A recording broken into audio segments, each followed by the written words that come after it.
चलो next topic है आगे स्वाध्याय क्वेश्चन है। जो क्वेश्चन नंबर 2.22 आपेलो है बराबर। जो वच्चेना है बधा पछी सॉल्व करीशुं। जे पहला इजी से बधा फटाफट पतावी दीए।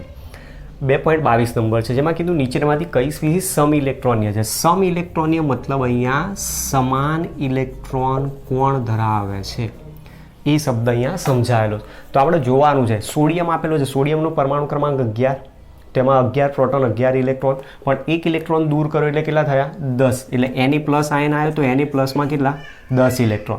પોટેશિયમનો પરમાણુ ક્રમાંક છે 19 તો 19 પ્રોટોન 19 ઇલેક્ટ્રોન હોય એમાંથી એક ઇલેક્ટ્રોન દૂર કરો એટલે +1 ચાર્જ આવે તો એમાં ઇલેક્ટ્રોન આવશે 18। મેગ્નેશિયમનો પરમાણુ ક્રમાંક છે 12 તો 12 પ્રોટોન 12 ઇલેક્ટ્રોન હોય એમાંથી 2 ઇલેક્ટ્રોન દૂર કરો એટલે +2 ચાર્જ આવ્યો તો 2 ઇલેક્ટ્રોન દૂર કરશો એટલે 12 માંથી કેટલા રહ્યા 10। કેલ્શિયમનો પરમાણુ ક્રમાંક 20 प्रोटॉन 20 इलेक्ट्रॉन एमांथी 2 इलेक्ट्रॉन दूर करो એટલે बाकी કેટલા રહ્યા 18 तो एना ऊपर चार्ज आवशे +2। सल्फरનો परमाणु क्रमांक है 16। परमाणु क्रमांक 16 है तो 16 प्रोटॉन 16 इलेक्ट्रॉन होय एमां एना ऊपर -2 चार्ज क्यारे आवे ए इलेक्ट्रॉन मेळवे तो मतलब કેટલા इलेक्ट्रॉन मेळव्या एने 2 तो हता 16 इलेक्ट्रॉन बीजा 2 इलेक्ट्रॉन मेळव्या એટલે टोटल इलेक्ट्रॉन S-2 માં કેટલા થયા 18। आर्गोन अंदर परमाणु क्रमांक 18 इलेक्ट्रॉन 18 प्रोटॉन है आपेला। तो जुओ आ सोडियम अने मैग्नेशियम आ बंने शुं कहेवाय सम इलेक्ट्रॉनीय स्पीसीज। जे बाकी रही गया 4 ए 4 सम इलेक्ट्रॉनीय स्पीसीज तरीके ओळखाय बराबर। तो आ रीते क्वेश्चन सोल्व। चलो त्यार पछी 23 नंबर आप्यो एमां कीधुं नीचेना आयनोनी इलेक्ट्रॉनीय बंधारण आपो मतलब इलेक्ट्रॉन रचनाओ बताववानी छे। हाइड्रोजन है हाइड्रोजननी इलेक्ट्रॉन रचना शुं लखीए छे 1s1 पण अहींया કેટલા इलेक्ट्रॉन गोठववाना 2 केम हाइड्रोजन इलेक्ट्रॉन मेळवीने हाइड्राइड आयन में कन्वर्ट थयो तो 2 इलेक्ट्रॉन थाय एना टोटल तो अहींया इलेक्ट्रॉन रचना शुं थई जशे 1s2 थी जाए। जेनी जग्याए तमारे लख्युं होय तो इलेक्ट्रॉन रचना कोनी जाए हीलियम कोरनी पण तमे दर्शावी शको छो। चलो त्यार पछी सोडियमनो परमाणु क्रमांक है 11 तो इलेक्ट्रॉन रचना आपणे शुं लखीए छीए 1s2 2s2 2p6 3s1 थाय। परमाणु क्रमांक 11 है तो 11 इलेक्ट्रॉन गोठव्या एनी बाह्य कक्षा है अहींया 3s मुख्य क्वांटमांक जेनो वधारे एनी बाह्य कक्षा क्या तो बाह्य कक्षा में रहेलो आ इलेक्ट्रॉन अहींयाथी दूर करी दो। इलेक्ट्रॉन तमे दूर करशो एटले शुं थई जशे 2p5 थी जैसे तो टोटल इलेक्ट्रॉन के थी गया 10 इलेक्ट्रॉन। तो 1s2 2s2 2p6 कौन इलेक्ट्रॉन रचना थी सोडियम आयन। चलो त्यार पछी ऑक्सीजन परमाणु क्रमांक 8 आने हमणां इग्नोर करो। परमाणु क्रमांक 8 है तो इलेक्ट्रॉन रचना थाय 1s2 2s2 2p4 इलेक्ट्रॉन रचना थाय। हवे एमां शुं करे छे 2 इलेक्ट्रॉन मेळवे छे तो 2 इलेक्ट्रॉन दाखल क्यां थाय एनी बाह्य कक्षामां ज दाखल थवाना तो अहींया 2 इलेक्ट्रॉन उमेराय तो इलेक्ट्रॉन रचना शुं थई जशे 2s2 2p6 थी जैसे। चलो त्यार पछी फ्लोरीन परमाणु क्रमांक 9 है माइनस ने अहींयाथी इग्नोर करो 9 परमाणु क्रमांक है तो इलेक्ट्रॉन रचना 1s2 2s2 2p5 थाय। हवे एक इलेक्ट्रॉन मेळवे तो -1 चार्ज धारण करे तो अहींया 5 नी जग्याए शुं थई जशे 6। तो तमे जुओ आयन तरीके जे बधी इलेक्ट्रॉन रचनाओ बनावे छे एमां आनी जे इलेक्ट्रॉन रचना ए कोने मळती आवे छे नियोन ने। आनी इलेक्ट्रॉन रचना जे आई ए पण नियोन ने मळती आवे छे। आनी इलेक्ट्रॉन रचना ए पण नियोन ने मळती आवे छे। तो अहींया आयननी इलेक्ट्रॉन रचनानुं इलेक्ट्रॉनने बंधारण दर्शावવાની આપણને વાત કરી છે। चलो त्यार पछी बीजो पॉइंट है जो तत्वना सौथी बहारना इलेक्ट्रॉन ने ए 3s1 b 2p3 અને c 3p5 तरीके दर्शावी सकता होइए तो तत्वना परमाणु क्रमांक केटला हशे मतलब वेल्यू शुं शोधवानी z। तो एना माटे पहला इलेक्ट्रॉन रचना तो आपणे बनावी दईए 1s 2s 2p 3s 3p बराबर जेटली जरूर है एटली दईए 3s आई गई 2p आई गई अने 3p पण आई गई बस इनफ है अहींया सुधी। चलो हवे आना उपरथी कीधुं छे आपणे पहला शुं कीधुं 3s1 तरीके जो दर्शावी सकीए तो मतलब अहींया आना आधारे समझे तो अहींया सुधी इलेक्ट्रॉन बनावे तो त्यां सुधी इलेक्ट्रॉन रचना बनावी होय तो 1s2 2s2 2p6 અને 3s શું બતાવવાનું કહે છે 1 બતા તો 3s1 હોય તો જુઓ ટોટલ ઇલેક્ટ્રોન કેટલા થયા 4 6 10 ને 1 11 હોય તો પરમાણુ ક્રમાંક કેટલો થયો 11 તો मतलब z બરાબર શું થશે 11 થશે। તો આપણી પાસે જે આન્સર આપ્યો છે એમાં 3s1 માટે જે કીધો છે બરાબર 3s1 કોની અંદર બતાવે છે તો સોડિયમમાં બતાવે તો z બરાબર પરમાણુ ક્રમાંક કેટલો આવવો જોઈએ 11 આવે। ચલો ત્યાર પછી 2p3 કીધી છે। હવે 2p3 કીધી છે આને અહીંયાથી હટાવું છું 2p3 जो कीधी हो तो तमारे इलेक्ट्रॉन p में 3 उमेरता सुधी जवानो तो अहींया 1s में 2 इलेक्ट्रॉन 2s में 2 इलेक्ट्रॉन अहींया केटला गोठवाना 3 तो आटली जे इलेक्ट्रॉन रचना थई एमां जुओ टोटल केटला इलेक्ट्रॉन थया 4 ने 3 7 7 ઇલેક્ટ્રોન છે તો પરમાણુ ક્રમાંક 7 થશે. તો મતલબ અહીંયા 2p3 જે આપી છે ઇલેક્ટ્રોન રચના Z ઇઝ ઇક્વલ ટુ કેટલો બતાવશે 7, જે શેમાં જોવા મળે આપણને નાઇટ્રોજનમાં જોવા મળે. ત્યાર પછી 3p5 કીધી છે તો 3p5 કક્ષક બતાવવાની છે તો 3p ઇલેક્ટ્રોન રચના સુધી આપણે અહીંયા જવું પડશે. તો આની અંદરથી ઇલેક્ટ્રોન રચના જો હવે આ રીતે ભરવાના ઇલેક્ટ્રોનને પ્રયત્ન કરીએ તો ઇલેક્ટ્રોન રચના શું થશે 1s2 2s2 2p6 3s2 અને અહીંયા શું આવશે 3p5 થઈ જશે. તો ટોટલ ઇલેક્ટ્રોન તમે જુઓ 6 ને 4 10 ને 2 12 ને 5 17 ઇલેક્ટ્રોન થઈ ગયા. 17 ઇલેક્ટ્રોન છે તો 3p5 આપેલી હોય એ દરમિયાન ઝેડની વેલ્યુ કેટલી થશે 17. તો આ પરમાણુ કયો થશે ક્લોરીન પરમાણુ દર્શાવશે. તો આ પ્રમાણે આપણે ઝેડની વેલ્યુ નક્કી કરવાની છે એના આધારે જે કક્ષકો બતાવી છે એમાં ઇલેક્ટ્રોન ઉમેરીને બધા. ચલો ત્યાર પછી નંબર 3, નીચેની રચના કયા પરમાણુના સંકેત છે. ઇલેક્ટ્રોન રચના તમને આપી દીધી, પરમાણુ કયો છે એ શોધવાનો છે. તો પરમાણુ ક્રમાંક શોધી નાખો, એના પરથી મળી જશે. જુઓ હિલિયમ છે, હિલિયમનો પરમાણુ ક્રમાંક 2, પછી કેટલા ઇલેક્ટ્રોન એડ કર્યા વધારાના 1, તો ટોટલ કેટલા થયા 3 પરમાણુ ક્રમાંક છે તો Z ઇઝ ઇક્વલ ટુ 3 છે. તો મતલબ પરમાણુ કયો થશે આ લિથિયમ. ચલો નિયોનમાં 10 ઇલેક્ટ્રોન ગોઠવીએ છે અને ઉપર બીજા 5 ઇલેક્ટ્રોન ગોઠવ્યા તો 10 ને 5 15 થયા. તો Z કેટલા થઈ ગયા 15. તો પરમાણુ કયો છે આ ફોસ્ફરસ પરમાણુ આપેલું છે. ત્યાર પછી આર્ગોનમાં ટોટલ 18 ઇલેક્ટ્રોન ગોઠવતા હોય છે. એની ઉપર બીજા 3 ઇલેક્ટ્રોન આપ્યા છે 19 20 અને 21. મતલબ ઝેડની વેલ્યુ શું આપી છે આપણને 21. Z 21 હોય તો કયું તત્વ બતાવે છે સ્કેન્ડિયમ તત્વ દર્શાવ્યું છે. બરાબર, તો આ એક સમજાયું છે. ક્વેશ્ચન અહીંયા આપણને એવું કહે છે કે જી કક્ષકોને માન્ય રાખે તે માટે એનનું સૌથી ઓછું મૂલ્ય શું હશે એવું કીધું. હવે જે આપણને કક્ષકો આપેલી છે કક્ષકો તો આપણે શેના આધારે નક્કી કરીએ છીએ કોણીય વેગમાન ક્વોન્ટમાંકને આધારે. હવે કોણીય વેગમાન ક્વોન્ટમાંક છે L ઇઝ ઇક્વલ ટુ 0 1 2 3 4 5 આ રીતે. બરાબર, જો L ઇઝ ઇક્વલ ટુ 0 હોય તો આપણે એને S1 હોય તો એને P, 2 હોય તો એને આપણે D, 3 હોય તો આપણે એને F સુધી બતાવીએ. હવે આગળ આલ્ફાબેટિકલ ઓર્ડર ત્યાં આગળ ક્રમ જશે તો S P D F પછી કોણ આવે G H I જે આ રીતની આવતી હોય, પણ આપણે આગળ એટલા બધા તત્વો શોધાવાના નથી અને શોધાયા નથી કે જેથી એની જરૂર પણ પડશે. તો અહીંયા આપણને જી કક્ષક માટેની વાત કરી તો જી કક્ષક માટે એલનું મૂલ્ય શું છે 4. તો આપણે એલનું જે મૂલ્ય છે એ એલનું મૂલ્ય શું બતાવીએ છે 0 to n-1 છે. હવે જો આપણે ન્યૂનતમ મૂલ્ય અહીંયાથી કાઢવાનો પ્રયત્ન કરીએ તો L is equal two n-1 લખી શકું. Therefore n is equal two શું થાય L+1. તો Lની વેલ્યુ અહીંયા આપણે 4 છે 4 મૂકી દો, 4 + 1 થશે એટલે વેલ્યુ શું આવશે એનની 5. તો એનનું મૂલ્ય 5 જો હોય તો એલનું મૂલ્ય ત્યાં 4 મળી શકે ને ત્યાં જી કક્ષકોને માન્ય રાખી શકાય છે. ક્વેશ્ચન આપણો આ રીતનો પૂછ્યો. ચલો ત્યાર પછી 25 છે. એક ઇલેક્ટ્રોન 3D કક્ષકોમાંની કોઈ એક કક્ષકમાં છે. આ ઇલેક્ટ્રોન માટે n, l અને mlના શક્ય મૂલ્યો આપો એવું કીધું છે. કક્ષક કઈ કીધી છે 3D કક્ષક. બરાબર, હવે જુઓ સમજીએ આમાં કઈ રીતે જવાબ શોધવાનું કહે છે.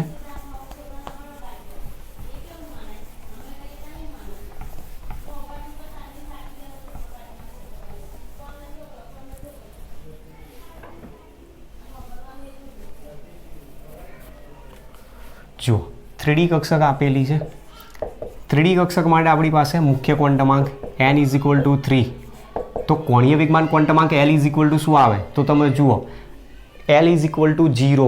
આપણી પાસે n છે, nના મૂલ્ય માટે Lનું મૂલ્ય શું હોય 0 n-1. મતલબ 0 1 2 વેલ્યુ આવી શકે આપણને આ રીતે. હવે એના માટે કીધું છે nનું મૂલ્ય શું, તો nનું મૂલ્ય તો આપણને મળી ગયું. Lનું મૂલ્ય શું આવે છે 0 1 અને 2. અને mlના મૂલ્યો Lનું મૂલ્ય આપણી પાસે જો 0 હોય તો mlનું મૂલ્ય શું આવશે 0. જો Lનું મૂલ્ય 1 હોય તો mlનું મૂલ્ય થશે -1 0 +1 અને L બરાબર જો 2 હોય તો mlનું મૂલ્ય આવશે -2 -1 0 +1 અને +2 તરીકે આપણને વેલ્યુ દે. તો આ રીતનો આપણને ક્વેશ્ચનનો એક આન્સર સમજાવેલો છે અહીંયા એવું કહી શકીએ છીએ. તો ક્વેશ્ચન આપેલા છે એકદમ ઇઝીમાં ઇઝી છે. બરાબર, લખી લો ત્યાં સુધી.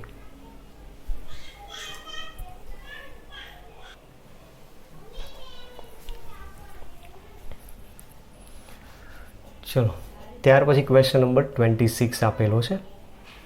એમાં કીધું છે એક તત્વનો પરમાણુ એ તટસ્થ પરમાણુ જ આપી દીધો છે, કોઈ આયન આપ્યો નથી. એક તત્વનો પરમાણુ 29 ઇલેક્ટ્રોન અને 35 ન્યુટ્રોન ધરાવે છે એવું કીધું છે આપણને.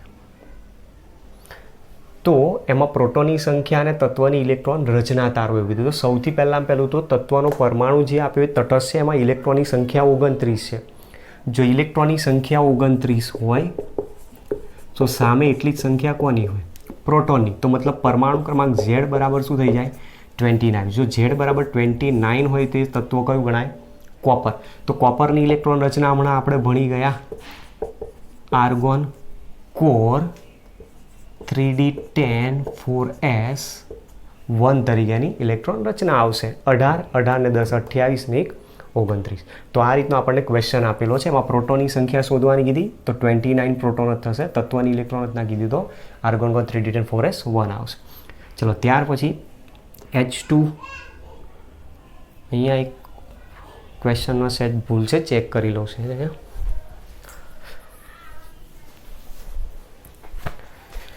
ક્વેશ્ચનમાં કીધું છે H2 પ્લસ H2 અને O2 પ્લસ સ્પીસીઝમાં ઇલેક્ટ્રોનની સંખ્યા ગણો. હવે H2 પ્લસની વાત કરી છે. H2 આપેલો હોય તો H2માં એક હાઇડ્રોજન છે, મતલબ અહીંયા 1H પ્લસ 1H, તો ટોટલ ઇલેક્ટ્રોન કેટલા થાય એમાં? 2. હવે આની અંદરથી શું બનાવ્યો એણે? H2 પ્લસ કીધો. H2 પ્લસ ક્યારે થાય કે અહીંયાથી જે હાઇડ્રોજન છે એ એક ઇલેક્ટ્રોન ગુમાવે તો મતલબ આમાં ઇલેક્ટ્રોનની સંખ્યા કેટલી થશે?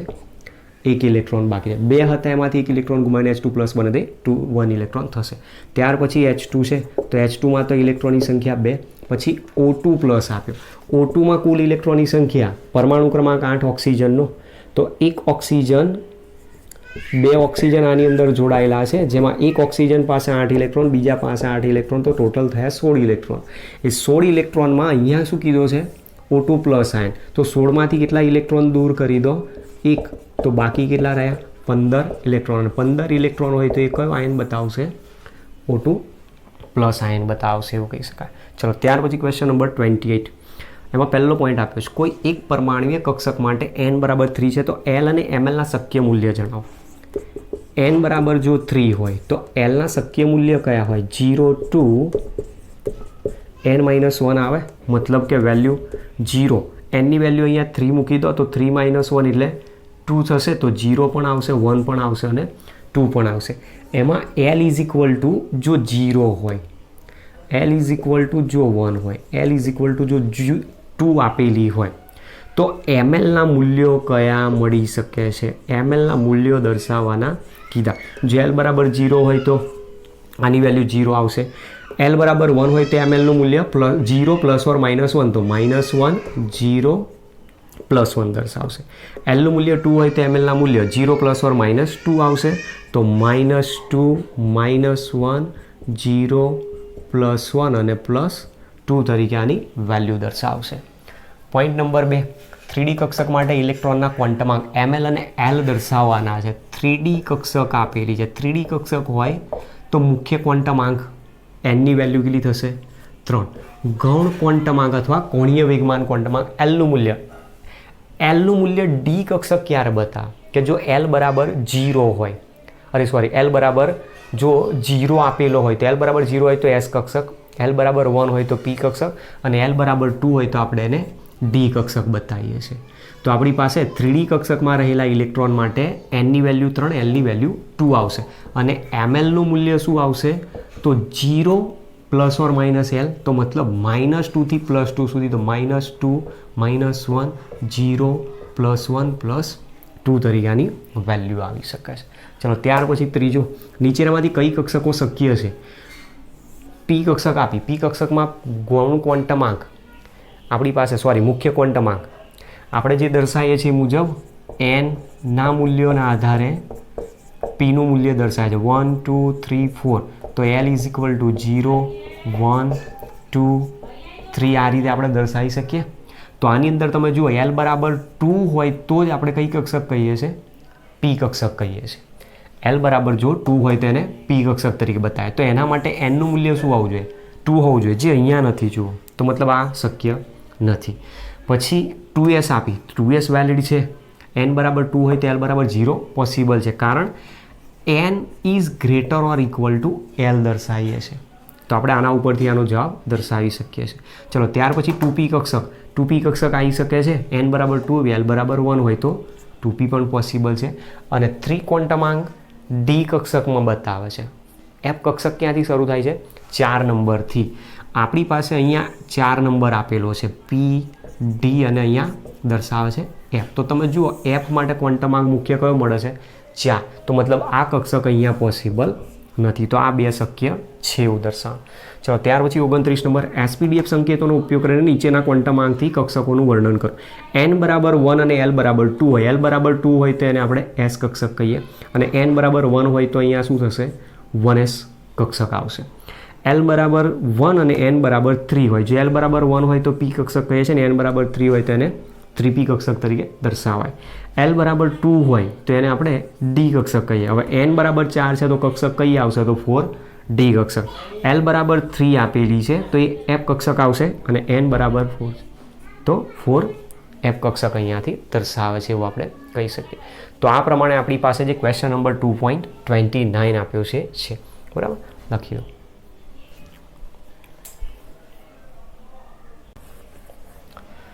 નેક્સ્ટ ક્વેશ્ચન નંબર આપ્યો છે 2.30.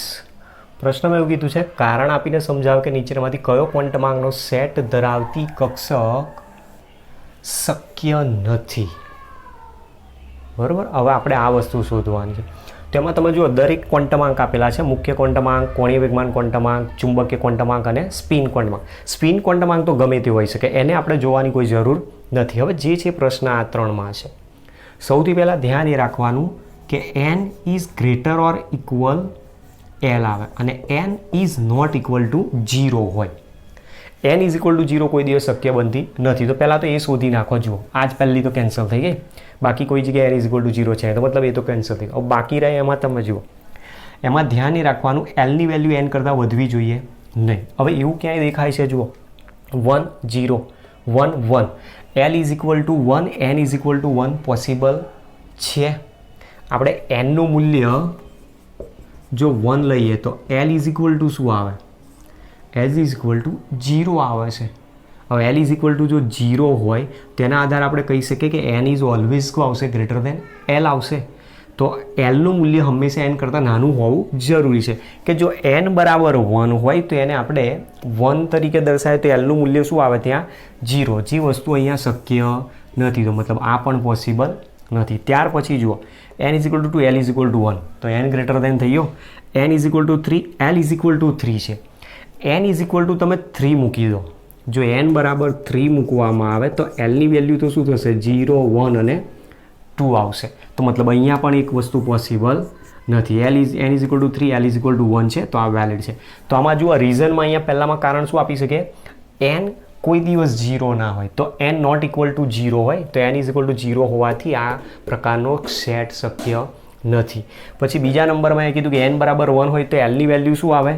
0 આવશે, અને l ઇક્વલ ટુ 0 છે તો અહીંયા તો l ઇઝ ઇક્વલ ટુ 1 છે, જે પોસિબલ છે નહીં, તો મતલબ આ પણ ખોટું છે. પછી ત્રીજામાં અહીંયા કીધું છે n બરાબર 3 તો l બરાબર 3. કોઈ દિવસ n અને lની વેલ્યુ ક્યારેય સરખી હોતી નથી, જેના આધારે આપણે કહી શકીએ કે અહીંયા આ કક્ષકોનો સેટ પણ શક્ય નથી. ચલો ત્યાર પછી ક્વેશ્ચન નંબર 2.31, પરમાણુમાંના કેટલા ઇલેક્ટ્રોન માટે ક્વોન્ટમાંક નીચે પ્રમાણે હશે. હવે આપણે શોધવો પડશે એનો મતલબ કેટલા ઇલેક્ટ્રોન માટે એવું કીધું છે. હવે કેટલા ઇલેક્ટ્રોન માટે તો અહીંયા તમે જોવા જાઓ તો પહેલાં કક્ષક કઈ હોય એ તમને ખબર હોવી જોઈએ. હવે આની અંદરથી તમારી પાસે સ્પિન ક્વોન્ટમાંક આપ્યો છે અને અહીંયા મુખ્ય ક્વોન્ટમાંક. સ્પિન ક્વોન્ટમાંક અને મુખ્ય ક્વોન્ટમાંકના આધારે કઈ કક્ષક છે તમે કહી શકશો? ના, કોઈ વસ્તુ પોસિબલ જ નથી. પણ હા, એક વસ્તુ આપણે કહી શકીએ કે કોઈ પણ ગૌણ કક્ષક આપેલું તેમાં વધુમાં વધુ 2 ઇલેક્ટ્રોન રહી શકે છે. જો 2 ઇલેક્ટ્રોન રહી શકતા હોય તેમાં એક અપ સ્પિન હોય તો એનું ક્વોન્ટમ એમએસનું મૂલ્ય +1/2 આવે, અને જો ડાઉન સ્પિનથી હોય તો એના એમએસનું મૂલ્ય -1/2 તરીકે આપીએ છીએ. તો આપણને તો ક્વેશ્ચન આ જ કીધો છે, આના પરથી જવાબ આપવાનો છે કે જેમના સ્પિન ક્વોન્ટમાંકનું મૂલ્ય -1/2 હોય તેવા કેટલા ઇલેક્ટ્રોન શક્ય છે. તો આવા કેટલા ઇલેક્ટ્રોન આવે? ખાલી એક જ ઇલેક્ટ્રોન આવશે. બરાબર. ચલો ત્યાર પછી n બરાબર 3 અને l બરાબર 0 છે. n બરાબર 3 હોય અને l બરાબર 0 હોય તો કક્ષક કઈ થાય? 3s. 3sમાં વધુ કેટલા ઇલેક્ટ્રોન રહી શકે? તો 2 ઇલેક્ટ્રોન રહી શકશે. તો કેટલા ઇલેક્ટ્રોનના ક્વોન્ટમાંક નીચે પ્રમાણે હશે તો અહીંયા 2 ઇલેક્ટ્રોન માટે ક્વોન્ટમાંક આ પ્રમાણે આપણને મળી શકે છે. બરાબર. તો આ રીતનો એક ક્વેશ્ચન છે. ક્વેશ્ચન આપેલો છે આપણને આ રીતનું. 6 ઇલેક્ટ્રોનના ક્વોન્ટમાંક આપેલા છે, તેમને ઉર્જાના ચડતા ક્રમમાં ગોઠવો અને આ સંયોગીકરણમાંથી કોઈ પણ સરખી ઉર્જાવાળા હોય તો તેમની યાદી તૈયાર કરો. તો સૌથી પહેલાં આપણે શું કરીએ, આમાં કઈ કઈ કક્ષકો આપી છે એને નક્કી કરીએ. તો જો n બરાબર 4 અને l બરાબર 2 જો આપેલી હોય તો 4 છે મુખ્ય ક્વોન્ટમાંક, l બરાબર 2 છે, s હોય તો l બરાબર 0, p હોય તો l બરાબર 1 અને d હોય તો l બરાબર 2 આવશે. ચલો એ જ પ્રમાણે અહીંયા આવશે 3d કક્ષક. ત્યાર પછી આવશે અહીંયા 4, l બરાબર 1 છે તો 4p કક્ષક, n બરાબર 3, l બરાબર 2 તો મતલબ 3d કક્ષક છે. n બરાબર 3, l બરાબર 1 છે તો 3p કક્ષક અને n બરાબર 4, l બરાબર 1 છે તો મતલબ અહીંયા આવશે 4p કક્ષક આપેલી છે. હવે આના પરથી ઉર્જાનો ક્રમ બતાવવાનો છે. ઉર્જાનો ક્રમ શેના આધારે મળશે આપણને? n પ્લસ એલના મૂલ્યના આધારે. તો n પ્લસ એલનું વેલ્યુ જોઈએ તો જો પહેલામાં કેટલી આવશે ટોટલ? 6, પછી 5,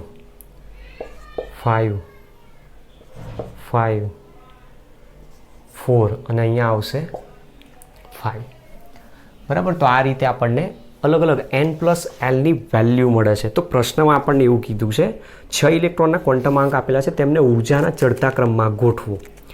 ઉર્જાના ચડતા ક્રમમાં ગોઠવવાનો થાય ત્યારે એની અંદર પહેલાં આપણે વસ્તુ ધ્યાન બીજી એ પણ રાખવી પડશે કે આની અંદર n પ્લસ એલની વેલ્યુ બધામાં સમાન અમુકમાં મળે છે, અમુકમાં નથી મળતી. તો જેની અંદર વેલ્યુ સમાન છે એમાં કોની એનર્જી વધારે છે આપણે એ ક્રમ પછી ત્યાં દર્શાવવો પડશે. કોની ઉર્જા સરખી છે એ બતાવવાનો છે. તો સૌથી પહેલાં તો જેની n પ્લસ એલની વેલ્યુ વધારે એની ઉર્જા વધુમાં વધુ, તો મતલબ સૌથી પહેલો નંબર જે આપેલો છે એની ઉર્જા સૌથી વધારે આવી શકે છે. ત્યાર પછી હવે તમે જુઓ n પ્લસ એલ 5, 5, 5 અને છેલ્લામાં પણ 5 છે. હવે જ્યાં જે 5 છે ત્યાં જેનો ક્વોન્ટમાંક વધારે હોય એની ઉર્જા વધારે.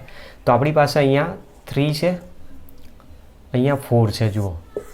પછી એ જ પ્રમાણે 5 બીજી અહીંયા મળી, અહીંયા 3 છે, અહીંયા 4 છે.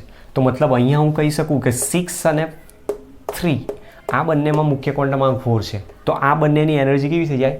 સરખી થઈ જાય. તો એના આધારે હું અહીંયા બતાવી શકું નંબર 3 અને નંબર 6 છે એની ઉર્જા વધુ આ બંને કરતાં અને સરખી ગણી શકાય. ત્યાર પછી આની અંદર n પ્લસ એલ બંનેમાં 5, બંનેમાં એનની વેલ્યુ પણ સરખી. તો 2 અને 4 ત્યાર પછી આવે તો 2 અને 4ની એનર્જી કેવી થઈ જશે?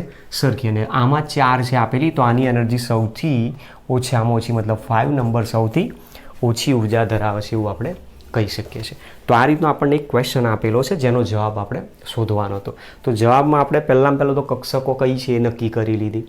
પછી એમાં ઉર્જાનો ક્રમ દર્શાવે n પ્લસ એલની વેલ્યુ લીધી. તો n પ્લસ એલનું મૂલ્ય આપણે કીધું હતું થિયરીમાં કે n પ્લસ એલનું મૂલ્ય જો સમાન હોય તો જેનો મુખ્ય ક્વોન્ટમાંક વધારે હોય એનું મૂલ્ય ઉર્જામાં વધારે ગણાય.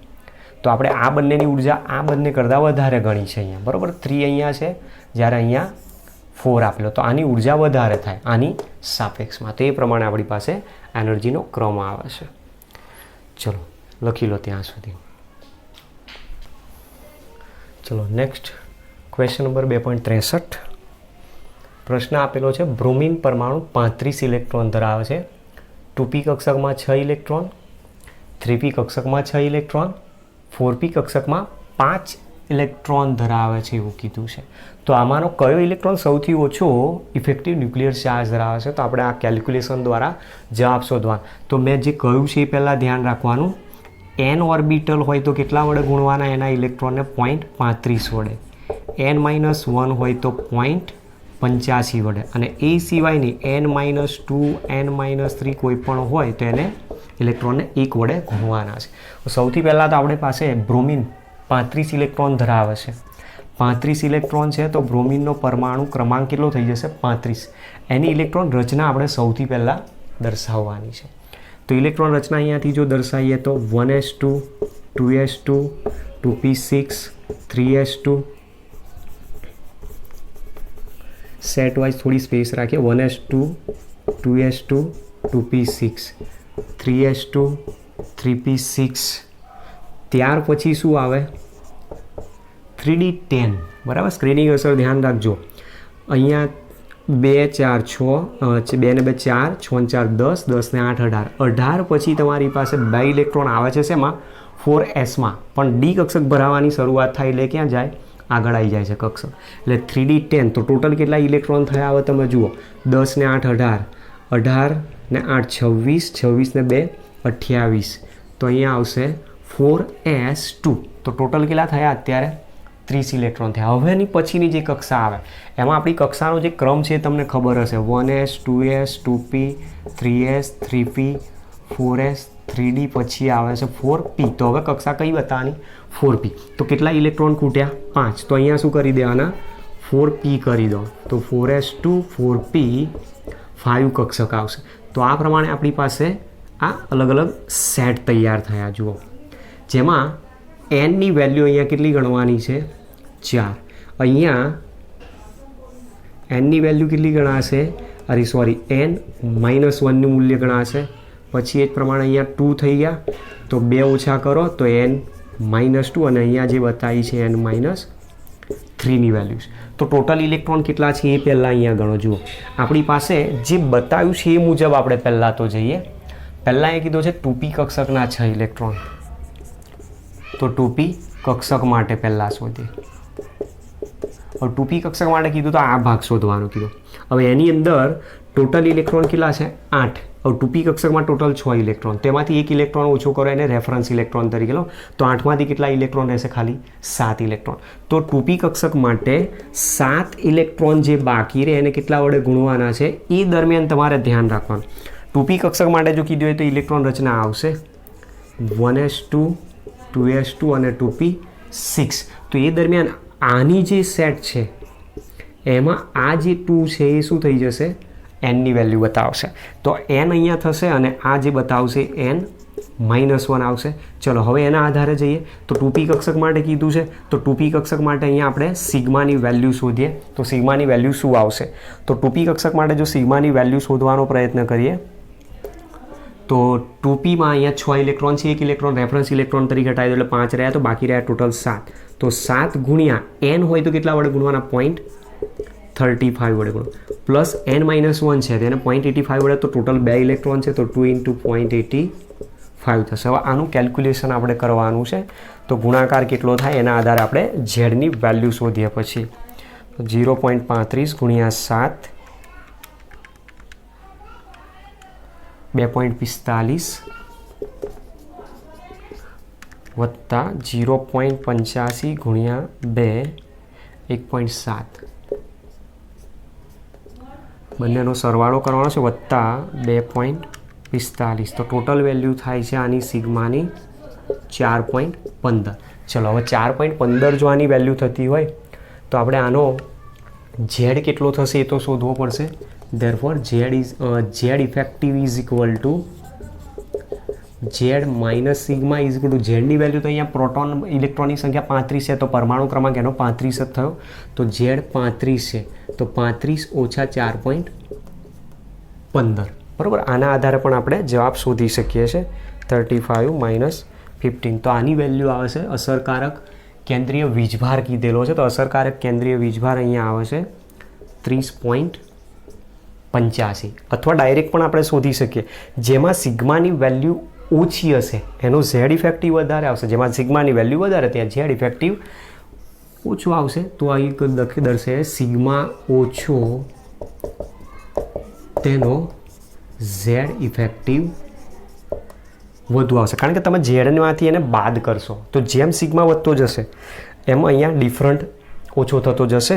તો મતલબ ડિફરન્ટ વધતો જશે. આની અંદર સિગ્મા વધારશો ઝેડમાંથી બાદ થશે ઝેડ ઇફેક્ટિવની વેલ્યુ ઘટતી જશે. તો મતલબ સિગ્મા વધશે તો ઝેડ ઇફેક્ટિવ ઘટતો જાય. આના આધારે પણ આપણે ખાલી આટલા સુધી જવાબ શોધીને પણ મેળવી શકીએ.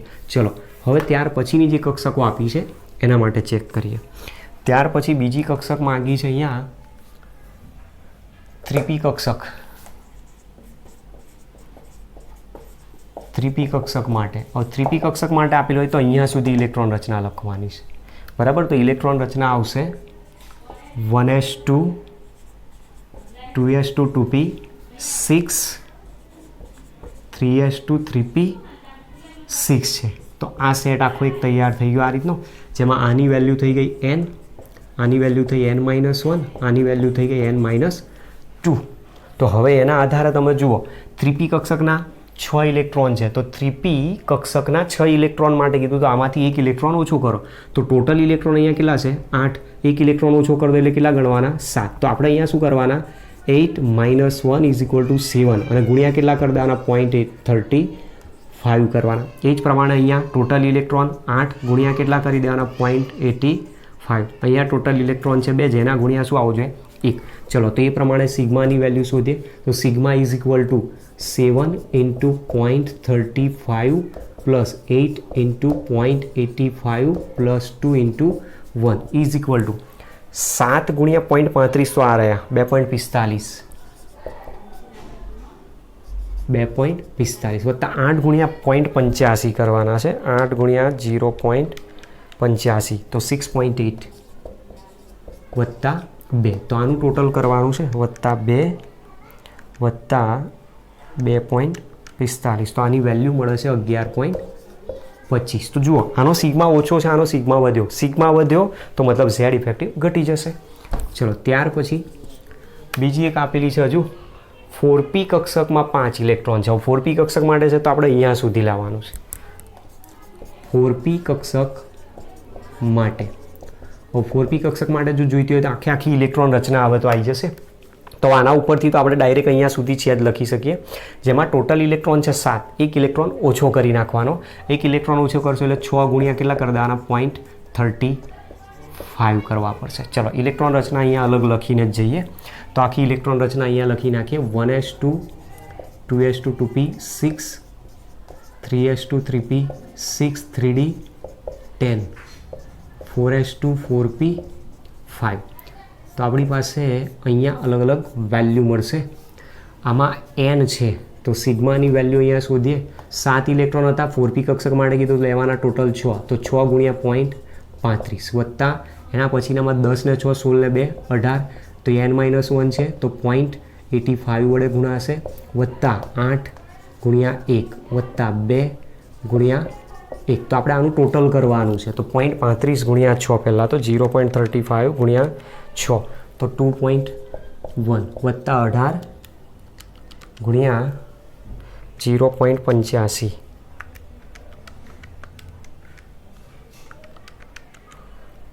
15.3 વત્તા 8 વત્તા 2 એટલે ટોટલ થયા 10, તો વત્તા 10 વત્તા 2.1 એટલે ટોટલ મળે છે 27.4. ચલો હવે આના ઉપરથી જવાબ આપી શકીએ. 4.15 11.25 અને 27.4 છે. અહીંયા સિગ્મા આટલા મળે, અહીંયા સિગ્મા આટલા મળે છે, અહીંયા સિગ્મા આટલા મળે છે. જેના આધારે તમે જવાબ કહી શકો. જેની અંદર સિગ્માની વેલ્યુ વધારે એનો ઝેડ ઇફેક્ટિવ ઓછો, તો મતલબ 4p કક્ષકનો ઝેડ ઇફેક્ટિવ ઓછો છે એવું આપણે જવાબમાં કહી શકીએ. તો ઝેડ ઇફેક્ટિવનો અહીંયા જે ક્રમ આવશે એ શું આવશે 4pમાં ઓછો આવશે, ત્યાર પછી આવશે 3pમાં અને ત્યાર પછી આવશે 2p કક્ષકમાં આવશે. જે શું બતાવે છે જેમ nની વેલ્યુ વધતી જાય છે એમ ઝેડ ઇફેક્ટિવ પણ ઘટતો જાય છે એવું આપણે કહી શકીએ. જે વસ્તુ તમારે અહીંયા કામ લાગશે. જુઓ નેક્સ્ટ ક્વેશ્ચન આપ્યો છે 2.64. નીચેની કક્ષકોની જોડમાંથી કઈ જોડનું અસરકારક કેન્દ્રીય ભાર અનુભવશે? હવે આમાં અસરકારક કેન્દ્રીય વીજભાર માટે કીધું છે, તો આપણે n is પ્રપોઝનલ two 1/z effective કહીએ છીએ. તો અહીંયા nની વેલ્યુ જેની વધારે એનો ઝેડ ઇફેક્ટિવ ઓછો કહી શકાય. તો અહીંયા nની વેલ્યુ વધારે છે તો એનો ઝેડ ઇફેક્ટિવ શું થઈ જશે ઓછો. તો આ ઝેડ ઇફેક્ટિવનું મૂલ્ય આપણને આ રીતનો ક્રમ બતાવશે. ચલો એ જ પ્રમાણે હવે અહીંયા આપ્યું જુઓ, આમાં 4 છે, આની અંદર 4 છે. હવે બંનેમાં જ્યારે સમાન હોય તો પછી ઝેડ ઇફેક્ટિવ તમે કઈ રીતે નક્કી કરશો? તો આપણે ઉર્જાના આધારે પણ કહી શકીએ છીએ, અથવા આપણી જે કક્ષકોનો ક્રમ છે સમાન ઉર્જા ધરાવતી જે કક્ષકો છે એમાં 1s 2s 2p 3s 3p 3d 4s 4p 4d 5s 5p 5d, sorry અહીંયા આવશે 4f પછી 5s 5p 5d 5f આ રીતનો આપણી પાસે ક્રમ છે. ક્યારે? કક્ષકો ખાલી હોય ત્યારે. અત્યારે કોઈ જ અહીંયા ઇલેક્ટ્રોન ગોઠવ્યું એટલે ખાલી કક્ષકોને માનીને આપણે જો જઈએ, ખાલી કક્ષકો માનીને જઈએ 2s અને 3s છે, તો 2s અને 3s એમાં તમે જુઓ કોની કક્ષક વધારે દૂર છે કેન્દ્રથી, તો 3s, તો એનો z ઇફેક્ટિવ ઓછો થઈ જાય, તો 3s નો z ઇફેક્ટિવ. એ જ પ્રમાણે 4f અને 4d કહીએ તો જે કક્ષક દૂર એનો z ઇફેક્ટિવ ઓછો, તો 4d અને 4fની વાત કરી તો ઉર્જા કોની વધારે છે ત્યાં? 4fની. તો એ દરમિયાન ત્યાં એ કેન્દ્રથી થોડીક વધારે દૂર હોય તેના આધારે કહી શકો કે z ઇફેક્ટિવની વેલ્યુ 4fમાં ઓછી થઈ જશે કોના કરતાં? 4d કરતાં. 3d અને 3p હોય તો 3d અને 3pમાં જુઓ, આ 3p અને 3d, તો z ઇફેક્ટિવની વેલ્યુ કોની ઓછી થઈ જશે? 3dની, અને 3pની વેલ્યુ z ઇફેક્ટિવમાં ત્યાં વધારે આવશે. તો આ પ્રમાણેનો ક્વેશ્ચન એનો આપણે સોલ્વ કરો. તો જ્યારે ખાલી કક્ષક જ બતાવેલી હોય, ઇલેક્ટ્રોન નથી બતાવેલા અને તમને શોધવાનું કે, તો તમે આ મેથડ ઉપરથી જાઓ ખાલી કક્ષકો માટેની ઉર્જાનો ક્રમ આપીને. બરાબર, તો આ રીતનો ક્વેશ્ચન છે Z. ચલો નેક્સ્ટ ક્વેશ્ચન આપેલો છે 2.65 નંબર, જેમાં એ કીધું છે એલ્યુમિનિયમ અને સિલિકોનની 3p કક્ષકમાં અયુગ્મિત ઇલેક્ટ્રોન હાજર છે, તો કયો ઇલેક્ટ્રોન વધુ અસરકારક કેન્દ્રીય ભાર અનુભવશે? હવે જુઓ, કક્ષાઓ જ્યારે કક્ષકો જ્યારે આપેલી હોય તો આપણે કક્ષકોના ક્રમ ઉપરથી જઈએ. હવે અહીંયા તો પરમાણુ આપી દીધો છે ઓલરેડી, તો આપણે z ઇફેક્ટિવ તો શું બતાવીએ છીએ? z effective is equal two z minus sigma. જેનો z વધારે હશે એનો ઇફેક્ટિવ ન્યુક્લિયર ચાર્જ પણ વધારે હશે, જેનો z ઓછો એનો ઇફેક્ટિવ ન્યુક્લિયર ચાર્જ ઓછો.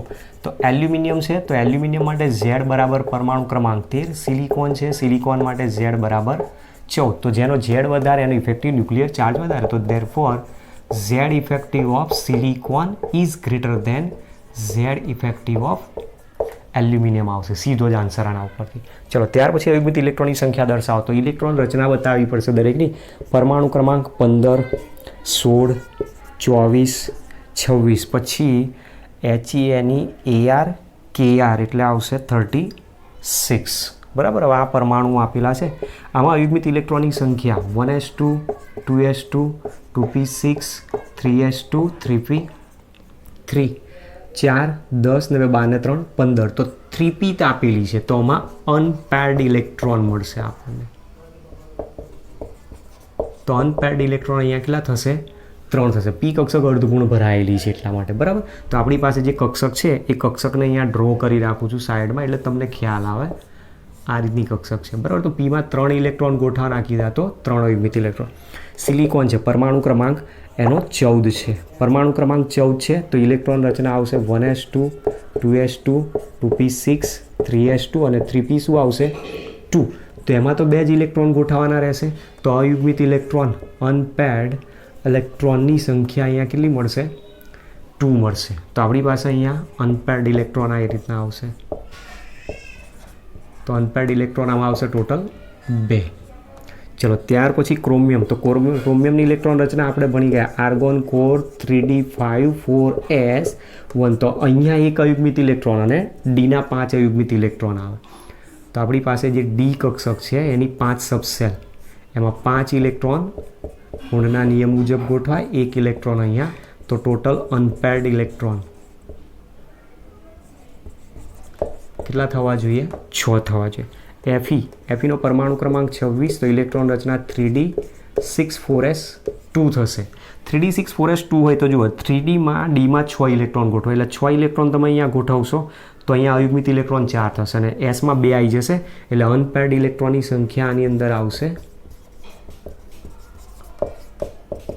4 ઇલેક્ટ્રોન. અને અહીંયા તો આપેલો છે, આ તો નિષ્ક્રિય વાયુ છે. નિષ્ક્રિય વાયુ હોવાથી અષ્ટક કમ્પ્લીટ હોય, અષ્ટક પૂર્ણ હોય તો અયુગ્મિત ઇલેક્ટ્રોનની સંખ્યા અનપેર્ડ ઇલેક્ટ્રોનની સંખ્યા કેટલી આવે? હંમેશા 0 થશે. બરાબર, આ રીતનો આનો આન્સર શોધવાનો. ચલો ત્યાર પછી 67 નંબર આપ્યો છે, એમાં કીધું છે n બરાબર 4 સાથે કેટલી પેટાકોષો સંકળાયેલી હોય? n ઇઝ ઇક્વલ ટુ 4 હોય તો પેટાકોષોની સંખ્યા, પેટાકોષની સંખ્યા શેના આધારે આપણે નક્કી કરીએ છીએ? એન સ્ક્વેર મુજબ. તો ધેરફોર પેટા કોષની સંખ્યા 4 સ્ક્વેર ઇઝ ઇક્વલ ટુ કેટલી થઈ જશે? 16. તો મહત્તમ ઇલેક્ટ્રોનની સંખ્યા, તો કેટલા ઇલેક્ટ્રોન સમાઈ શકે? તો એ 2n સ્ક્વેર બરાબર લઈએ છે, તો 2 × 4 સ્ક્વેર, તો ઇઝ ઇક્વલ ટુ કેટલા થયા? 32. જેમાંથી 16 ઇલેક્ટ્રોન જે અપ સ્પિન દર્શાવશે અને 16 ઇલેક્ટ્રોન જે ડાઉન સ્પિન દર્શાવે. જે પ્લસ અપ સ્પિન દર્શાવે એના માટે +1/2, ડાઉન સ્પિન દર્શાવે એના માટે -1/2 આવશે. ક્વેશ્ચન આપણો આન્સર આ કીધો. જો n બરાબર 4 સાથે કેટલી પેટાકોષો સંકળાયેલી છે? તો આ પહેલો આન્સર આવી ગયો. તો ટોટલ કેટલી કોષો આવી? પેટાકોષ 16 આવશે. જેમાં બીજા નંબરમાં કીધો છે આપણો આન્સર બી છે. તો આપણી પાસે અહીંયાથી આન્સર બી બતાવ્યો છે. એમાં કીધું કે n બરાબર 4 ધરાવતા પેટાકોષમાં એમએસનું મૂલ્ય -1/2 ધરાવતા ટોટલ કેટલા ઇલેક્ટ્રોન મળી શકે? તેવા 16 ઇલેક્ટ્રોન મળી શકે છે. બરાબર. તો આ રીતનું આપણી પાસે આ એક્ઝામ્પલ આપ્યું છે. બાકી રહ્યા છે હવે નેક્સ્ટ લેક્ચરની અંદર સમજવાનો પ્રયત્ન કરીશું. ઓકે.